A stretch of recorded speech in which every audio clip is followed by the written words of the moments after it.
Welcome to the STG Warriors podcast. In this episode, we'll be in conversation with the Maestro of creativity and the 7 C's, Kathi Kersznowski, a woman who inspires. The STG Warriors are a team of passionate student change makers and STEMists on a mission to meet the global goals by 2030. Using the power of STEM and 21 CLD, embedded in curriculums all across the globe. I'm Simar Mohanty, Team Lead and Student Coordinator for the STG Warriors, and I'm delighted to welcome an aspiring featured guest, Kathi Kersznowski. Kathi is a technology integration specialist in a public school system located in southern New Jersey. She has worked as an elementary teacher, a special education teacher, a computer teacher, and has a master's degree in school administration. Miss Kathi is also a blogger, keynote speaker, and a global presenter on various educational technology, global education, STEM, STEAM, and leadership topics. Also, she has been an ambassador for several popular EdTech companies, including Wakelet, Flipgrid, Buncee, Seesaw, Genially, Nearpod, and Empatico. A proud MIEExpert, Master Trainer, Skype Master Teacher, Minecraft Certified Educator, and MIE Fellow. Miss Kersznowski is well known for being the co-author of Sail the 7 Seas and the creator of wonderful ideas like Flip Hunt, Flipmoji, and Do Good Ducks. Greetings, Miss Kathi. Hello. Oh my gosh, it is so good to be here. Thank you for that big introduction. Wow. Thank you so much for being a part of the STG Warriors podcast. It's truly an honor to have you over here. So before we get into the conversation, let's create the right environment for our listeners. So, Miss Kathi, how are you doing? What is the weather like outside? And where are you right now? I'm doing great. I woke up so excited this morning. I got up extra early because I knew I was going to be here with you. And this is the first time in my life I've ever had a Zoom call or a web call with anybody from India. So this is a big day for me. Oh my gosh, I'm so excited. I'm doing great. The weather outside is a little bit cold today, but it's going to get warmer and sunnier later today. So I plan to get outside for a good walk later. And right now, it looks like I have a brick wall behind me, but that is just a backdrop that's hanging. Can you see? Look, it's hanging from my ceiling and I'm downstairs in my basement office. Well, that's great to hear. Back here in South India, the summers have begun and currently it's 33 degrees Celsius. So I just hope that summer starts there soon. Right. My first question is that what is your definition of technology integration? Has it changed during the pandemic, and what changes will be observed in the future? My definition of technology integration is when teachers plan effective ways to use educational technology products that match what the students are supposed to be learning. So it's thinking about, do I have a tool that will help students understand and use this better? Or maybe technology isn't right. Maybe they should use paper and pencil. Maybe they should cut apart some cardboard and make something. It's not always about technology. So it's about really thinking and being purposeful about that. A few years ago, I had a friend who was teaching, and she taught year 5 students science. She was the year 5 science teacher. And every day if I walked into her classroom, all the students would be on computers. But that teacher, she would just let them go on and play computer games. So it wasn't really technology integration. They were using technology, but not to further their learning. And that is something that really talented teachers know how to do well.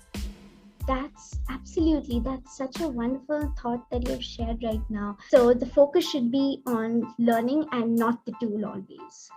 Boy, you are a future teacher, aren't you?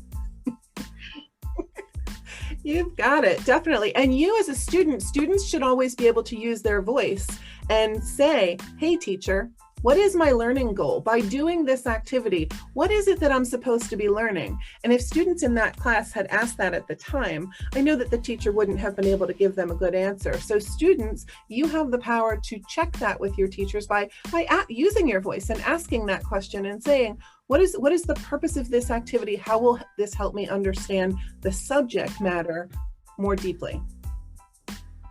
Absolutely. Student voice has a great power, and with great power comes great responsibility. Absolutely, ma'am. Moving on to the next question. In your expert opinion, what are the best ways that students can utilize the power of EdTech tools like Flipgrid while honing the 7 C's? I'm going to guess that you probably are already doing it. That's my thought. First of all, let me just kind of cover what the 7 C's are, because that will explain it a little bit better. So here's my book, and here's the page in my book that shows the 7 C's, and I'll list them for anybody who's listening. They are community, collaboration, communication, creativity, critical thinking, computational thinking, and change makers, which I know is really important to you. So those are the 7 C's. And a lot of the EdTech tools that I know that you're already using empower you to do those things. And it's about being mindful about the ways that you use the technology. Use your voice to share what you think. You are learning things as students right now that we never learned. Our teachers didn't teach us about the SDGs. There weren't the SDGs, right? Those just came out in 2017, 16, 17.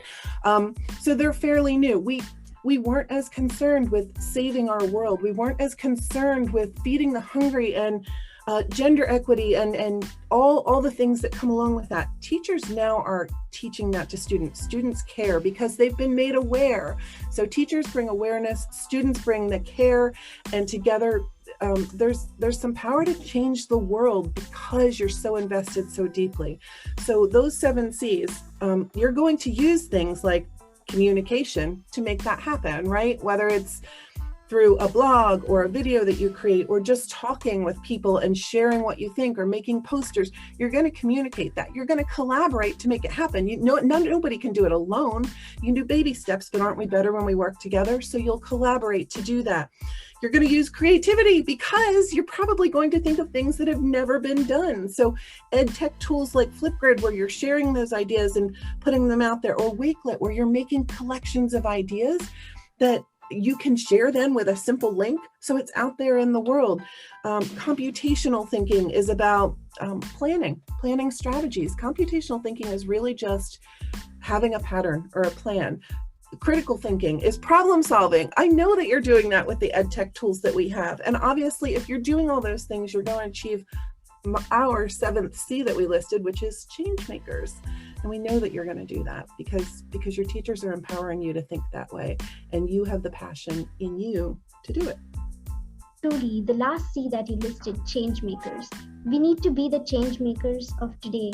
The SDG warriors, our philosophy is to be the change that we wish to see in the world. And truly, all these skills that we are learning today, community, critical thinking, collaboration, problem solving, computational thinking, all of them will help us to solve these real world problems.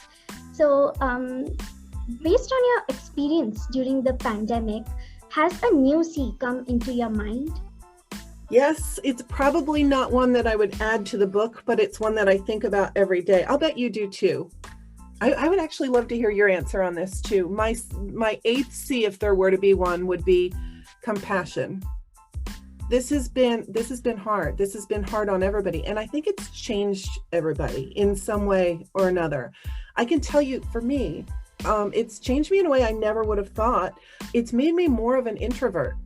I am more of a homebody. I don't go out. I'm not around people so much. I've come to like it. I kind of am comfortable in this place now. When the pandemic is over and the world is a bit healthier again, it will be a struggle for me to go back out and put myself out there and be in public and be in public spaces again. And I hope that people have compassion and understand that about me.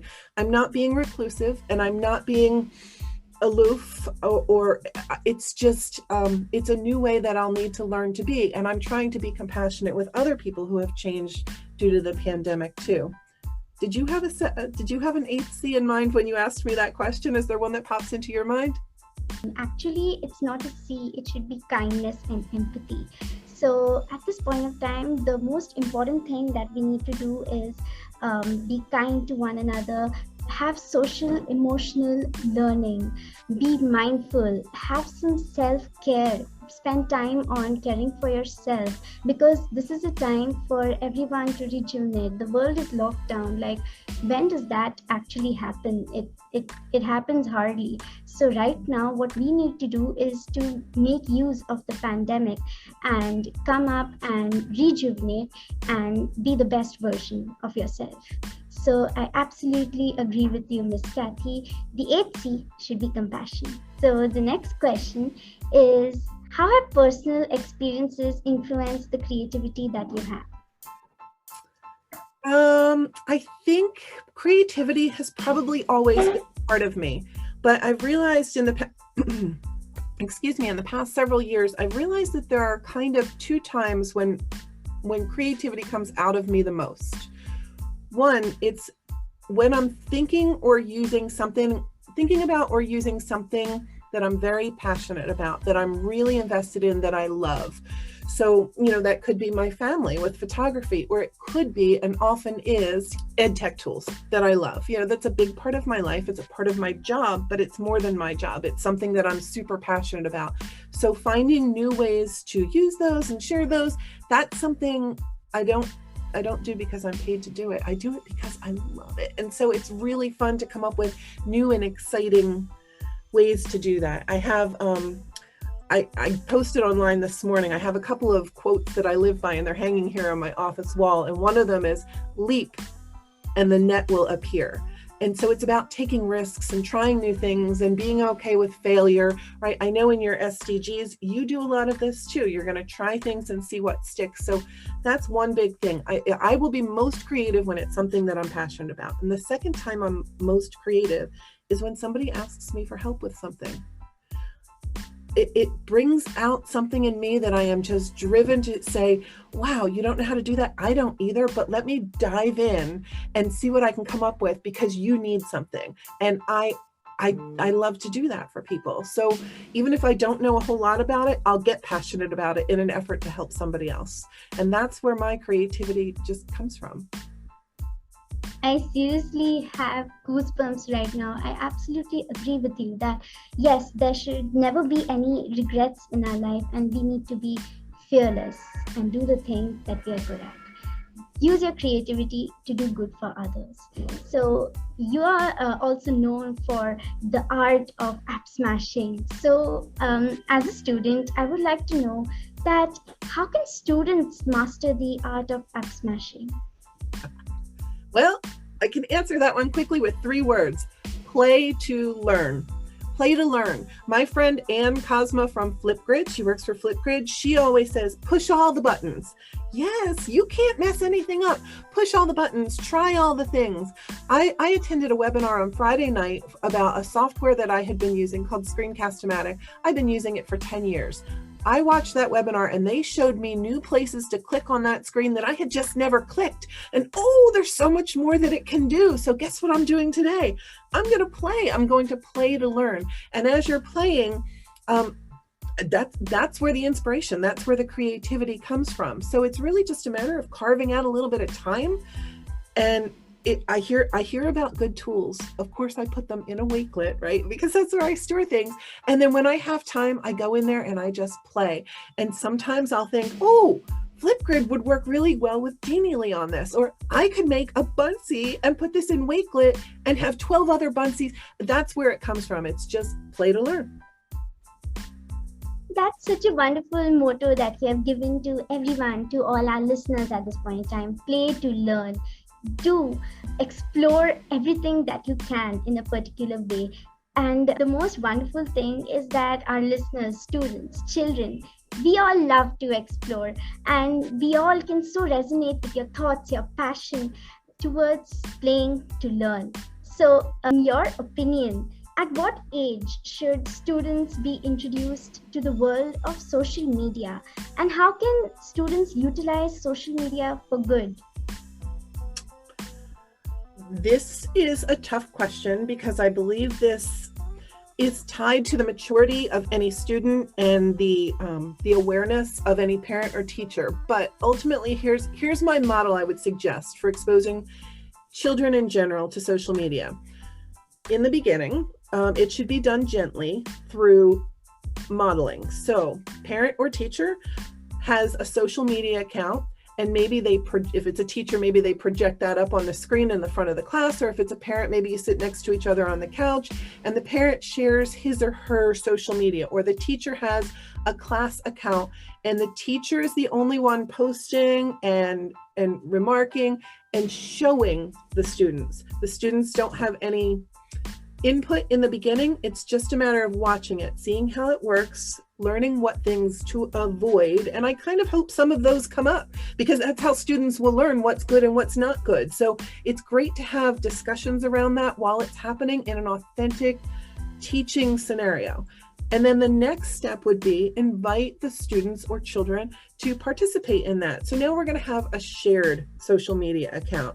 As a parent, for my son, I had him involved in this account and I would let him post some things. But when those results came in or any feedback came in, or we were looking at comments from other people or posts from other people on different social, we were talking about that. We were talking about what we could filter out, but he had some voice.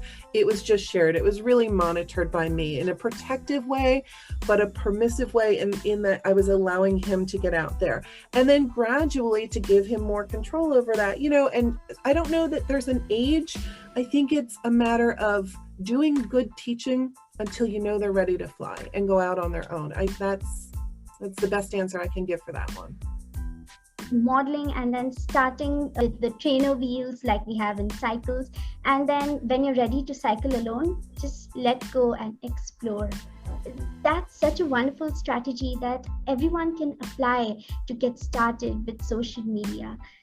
So something that really bugs many students that I've seen when we work on projects together, we find instances of our work inspiring somebody, but we also have to deal with many times when our work is being copied or plagiarized. That feels really bad. So what strategies would you suggest to deal with such instances? Oh, smart.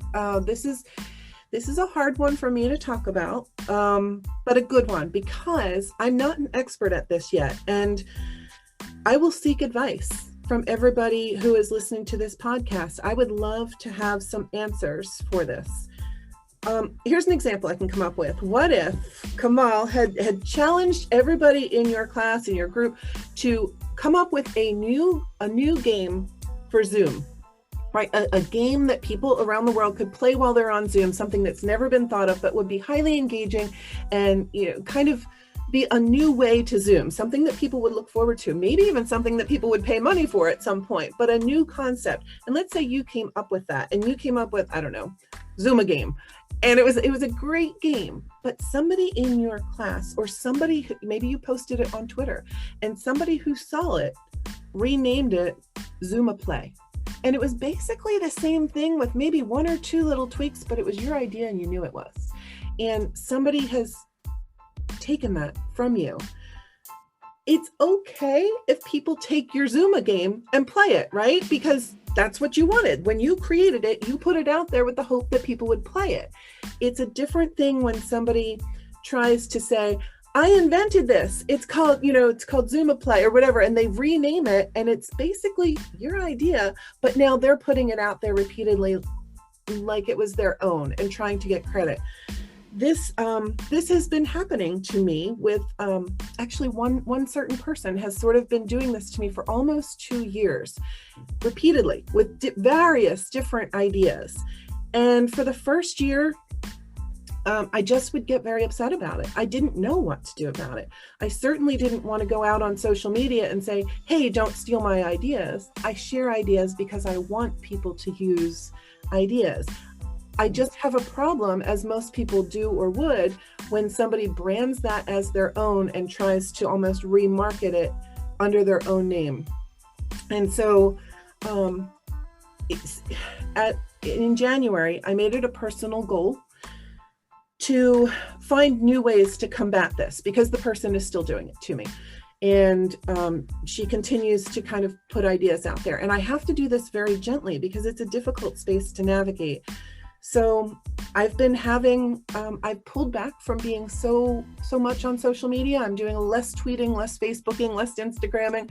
And I've been having more private conversations like this with people where I'm literally just explaining what I've seen. And most of the time, what I'm hearing, one-on-one conversations, I'm hearing from people who know me and this other woman. They say, we know, we've seen it. We've been watching it. We're very well aware. And so that's been reassuring, that other people see it. So when it's really egregious and it's out there, other people see it. And other people, if they're like, wow, I didn't know this was happening, I'm so glad I'm having this conversation, because afterwards they'll send me messages and they'll say, now that you made me aware, I see it. She does it more than I ever realized. She's doing this to you a lot. And so I'm not doing it publicly, but I'm having a lot of private conversations, not just with other people using EdTech, but with the companies, people at the companies, and they've seen it too. They were aware before I even made them aware. So there's something about the value of personal connections and having a relationship with people where they know your heart, they know truth. And so when you just share with them, hey, this is my truth. And then of course I've been documenting some examples. So I went back almost 2 years and I said, here's when I posted this, here's when she posted this. You can see the difference and the similarity. And so giving them a little bit of evidence and then just saying, take a look at this, look out for this. And so a lot of people, I've blocked this person on all my social media accounts, right? So I think that was a good first step. So she should not have any access to see the things I share. Somehow she still is, because the people who most understand this, I've nicknamed them my little tribe called the Do Good Ducks. And they're all about doing good and standing up for good digital citizenship. And they've got my back. This was a small group in the beginning of like 5 or 6 people. And now it's, over 20 people. They see what's going on and they make me aware of, oh, she did it again. I don't know, because I can't see because I've blocked her, but there are people who see and know goodness and truth, and they're aware. And so I feel a little bit validated. I feel like I've come a little bit further, but I don't know what the right answer is. So if you or anybody watching has any great ideas, oh boy, would I love to hear them.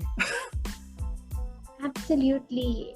This happens so much with all of us students, all of us educators in every field.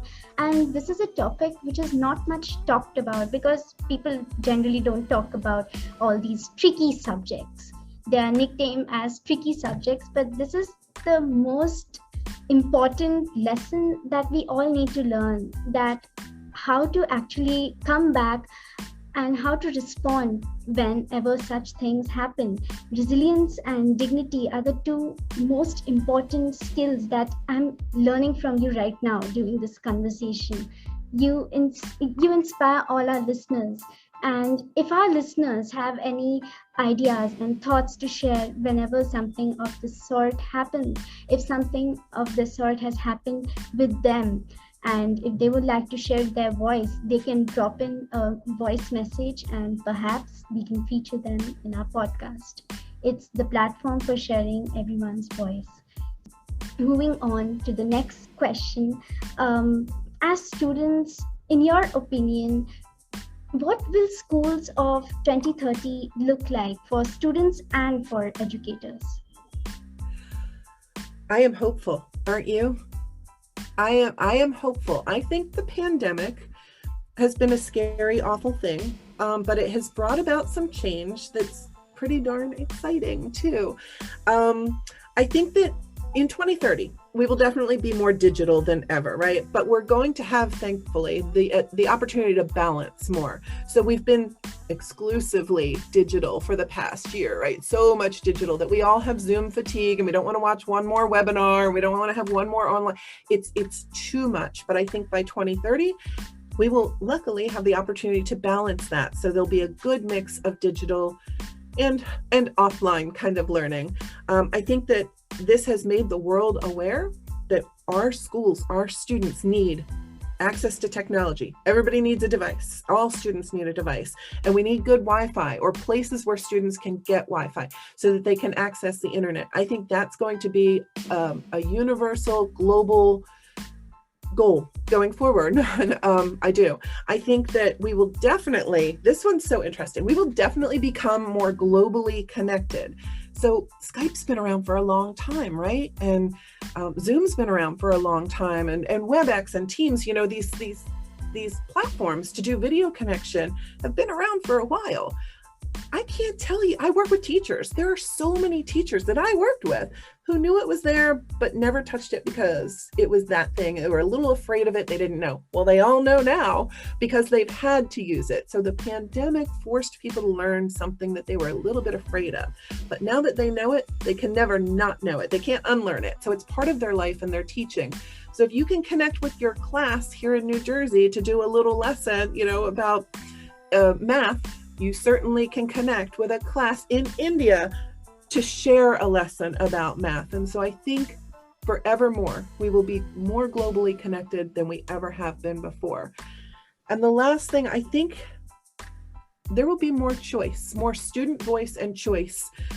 Student voice is one big thing that's come out of this, and we're listening more than ever to what do you want to learn? What's important to you? And I think teachers are getting craftier at designing lessons and choice boards and things like that that allow students to choose a path for their learning and to give things that tie to the curriculum and the objective and the subject, but allow for different avenues and different pathways to get there. Miss Kathi, the conversation is amazing. We have learned so much, so many lessons. All our listeners are looking forward to connecting with you more. And for that, we have a very quick rapid fire round. The first question, where were you born? I was born in New Jersey in the United States, not far from where I am right now. Okay, so what are your hobbies? Oh, I like to play with technology. I love to read. I love to read books for fun. I like nonfiction more than fiction. I like fishing, and I like crabbing. We go crabbing here in southern New Jersey to catch crabs and all kinds of seafood. I love cooking and baking, and my favorite, I love taking naps. In school, what was your favorite subject and why did you like it? My favorite subject was, we call it now ELA, English Language Arts. So it's literacy, basically, reading and writing. I liked both of them, and I still do. I'm stronger at those subjects than I am at math. To get good at math, I have to think of it as puzzles because I love puzzles. So as long as I think I have to do a puzzle, I'm good at that. But for a long time, I was a little intimidated by math. So still, I mean, I wrote a book. So reading and writing are probably my favorite subjects. What is your favorite book and why do you like to read it? My all-time favorite book is, it's called Where the Red Fern Grows. It's a book that I used to teach year 5 students, so 10 and 11-year-olds. And I would do this as a read aloud with them, and we would read it. And it's just a beautiful book about a boy who wants something really bad.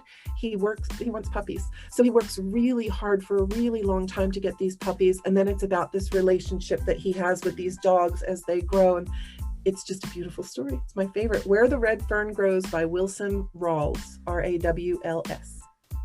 Great book. Wow, our listeners should truly read this. I'm going to go ahead and read this book. It's such an honor to have you as part of this podcast. Coming to the next question, which has been your favorite EdTech tool and why do you like it?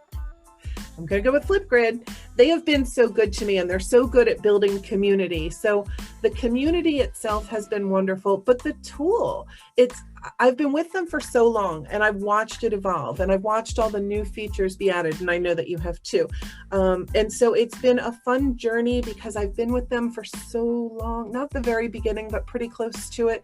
And just that it can do so much, right? So not only is it seeing and hearing people so you really feel a connection to them. But it can be used for every subject, for every grade level, for graduate school, all the way down to, you know, pre-K, little kids. We call them pre-K, 3-4-year-olds here in America. There's a way to use it for everybody to capture memories. I've even used it to capture the memories of my very aging parents, so that I'm capturing their stories while I still have my parents. So I just think it's just been such a universally valuable tool for everyone. There's nobody who can't use Flipgrid, right? So I'd have to go with that one. Yes, Flipgrid epitomizes creativity and there are endless possibilities. The only limitation is your imagination. So I completely agree with you, ma'am. So, as an expert in tech and technology integration, which EdTech tool comes into your mind for each of the 7 C's? First one being community. Okay. Community. Twitter.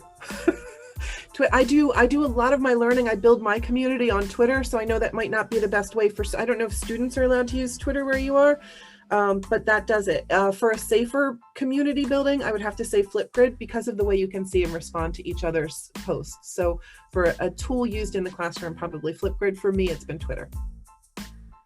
Absolutely. What about for collaboration? I really like Microsoft OneNote for that. I don't know if I hope you're using Microsoft tools. I hope you're using Microsoft OneNote, but to be able to have a space, when we wrote this book, I co-authored this book with Becky Keene, who lives on the other side of America, over 3,000 miles from me. We never met in person once while we wrote that book. We did it all in OneNote. So true collaboration. Wow. Yeah. That's a perfect example for collaboration. What about creativity?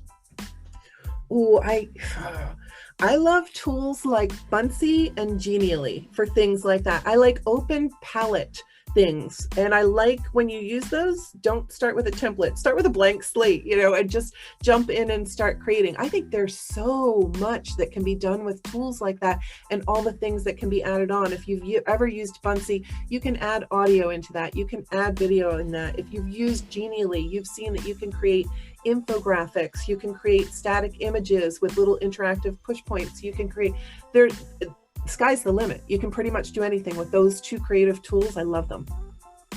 Wow, I'm getting excited. What about critical thinking?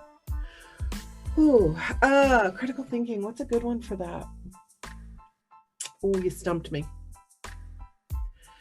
I'm going to put critical thinking in with computational thinking. Okay, so I'll lump those together for this one. I'm going to say Minecraft. I hope you guys are using Minecraft. So Minecraft, I just love going into the creative world where, you're not running away from anybody, but you're building and you're doing that together with somebody. And if you're really collaborating on building spaces in Minecraft there and using some of the lessons that are in Minecraft, it's problem solving. It's planning out, problem solving, which is critical thinking. And then computational thinking is planning things out, creating patterns. So you're thinking, how am I going to build this? How am I going to overcome this? How am I going to solve this problem that I've come across? And I think Minecraft is just open platform, open canvas for doing all of that. And there's no messing up, right? Anything you do wrong, you can wrong quote, you can undo. And so it's just kind of perfect for that play to learn thing.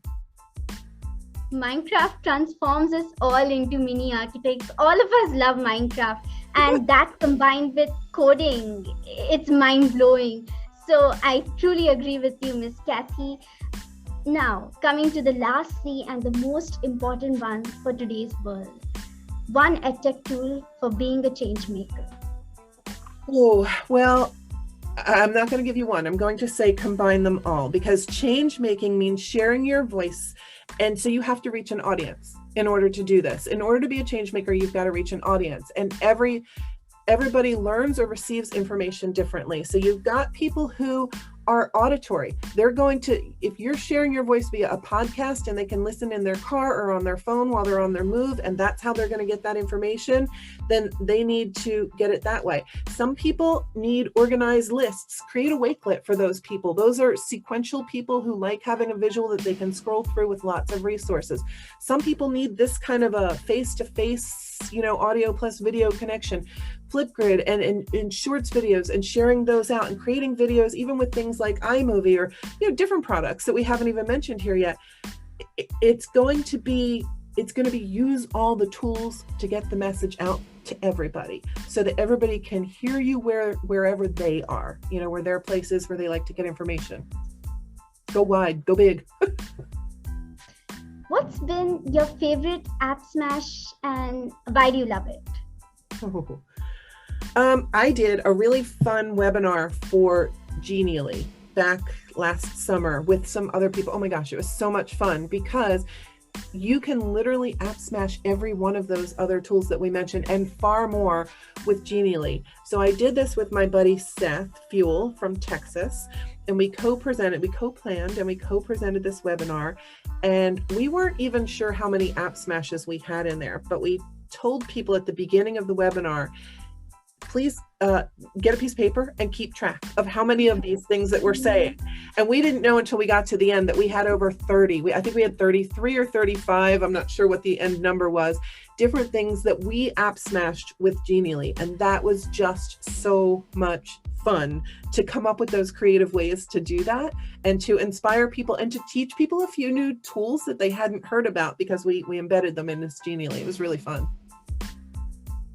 Wow, I'm going to go back and watch that webinar and advise our listeners to do that as well. So while you do all these app smashes and you're known to be the queen of creativity, so I would like to know that what is your favorite color and why do you like it? My favorite color, I don't know why I like it. It's orange. I don't know. It used to be green for a long time and then it switched to like kind of a rusty orange. I think it's a sunset kind of a thing. I'm not sure what it is about that, but I really do love a good rusty orange color. Terracotta. How about you? What's your favorite color? Actually, I have many favorite colors. During the pandemic, that had changed. Before it was pink, then it changed to blue, then it changed to purple. Now it's yellow. So it's perhaps going to change. And I even like combination of colors. Like I like the combinations of rainbow colors. I like the combinations of candy pop, like the sea green with purple with pink, and all that put in a canvas into a poster, into a logo that looks so appealing. You are awesome. I love that too. Well, look at the background. So I love gradient colors and colors that mix and play well together. Yes. Yeah. What are the best parts of your job? People, work. So now I teach teachers, and it's a whole different way to teach. It's easier to teach children.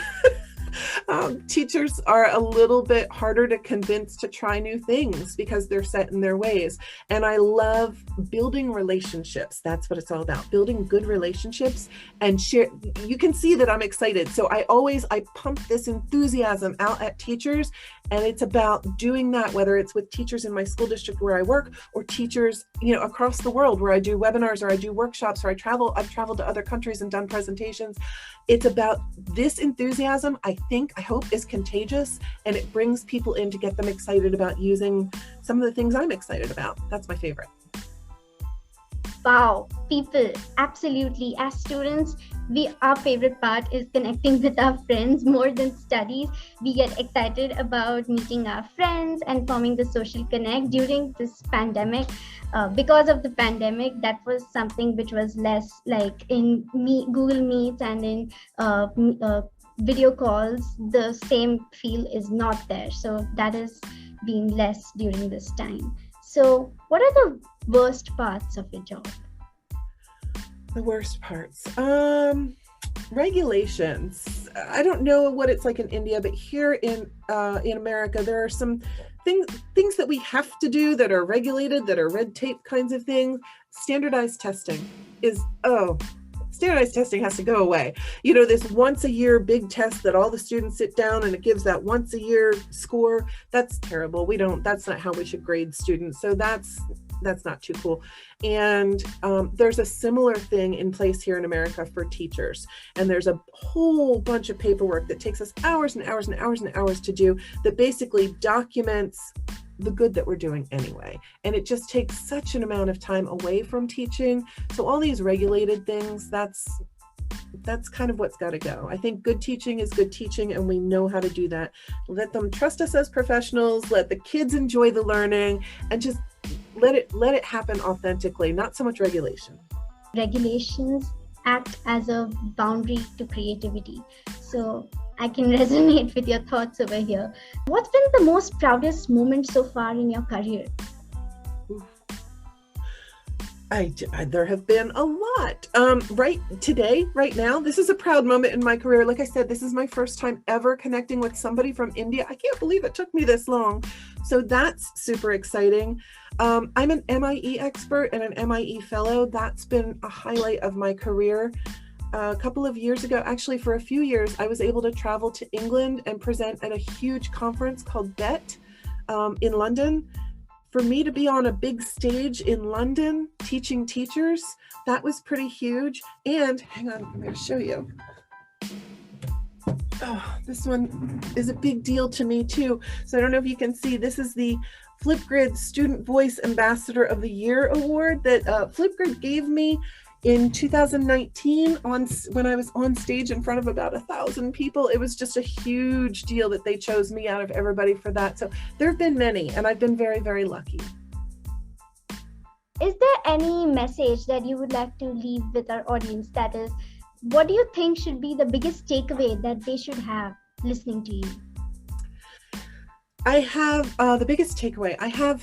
It's funny because your mom or Kamal and I are in a Facebook group together, and it's a Flipgrid group. And this morning there was something posted that said, what is your motto or your life mantra or that? And I posted a picture there. I have 3 pictures on my wall that hang in my office that guide me in everything I do every day. And I'm going to read these quotes to you, and I hope they resonate with you. Maybe even print them out and hang them on your wall if they do, because having them up as a visual reminder, it drives you. It kind of cements who you are. So the first one I had told you earlier, it's leap and the net will appear. And that's all about just go ahead and take risks and don't have so many boundaries and things to be afraid of. It's going to be okay. The second one, this has been my mantra the longest. Do not follow where the path may lead. Go instead where there is no path and make a trail. And that's all about, really creativity, being an original, being an innovator, not try to find ideas that weren't there before and just sort of be a trailblazer. And hopefully people will follow you. And that's a big one. That's my creativity one. And my last one is related to the first one, and it's brought me professional success. And this is, I'll be very honest, I've done this a lot. If somebody offers you an amazing opportunity, but you are not sure that you can do it, say yes, and then learn how to do it later.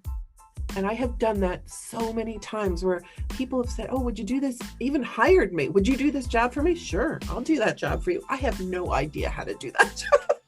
And it's okay. I just say yes. And then I research it and I learn it. And guess what? Not only do I figure it out, but I learn new things along the way, which makes me a better person in the end. So those are my 3 favorite quotes that I live by, and they drive everything I do. And I've been pretty successful with them so far. I'm getting goosebumps, yet again. I so resonate with that, with somebody that is so much like you.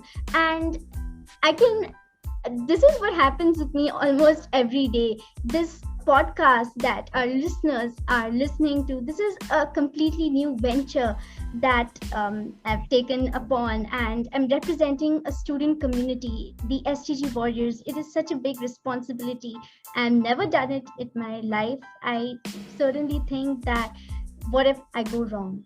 But be fearless, ask, and get the best expert opinions from experts around you.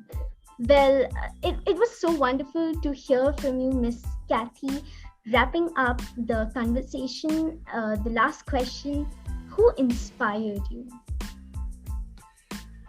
Oh, so many people.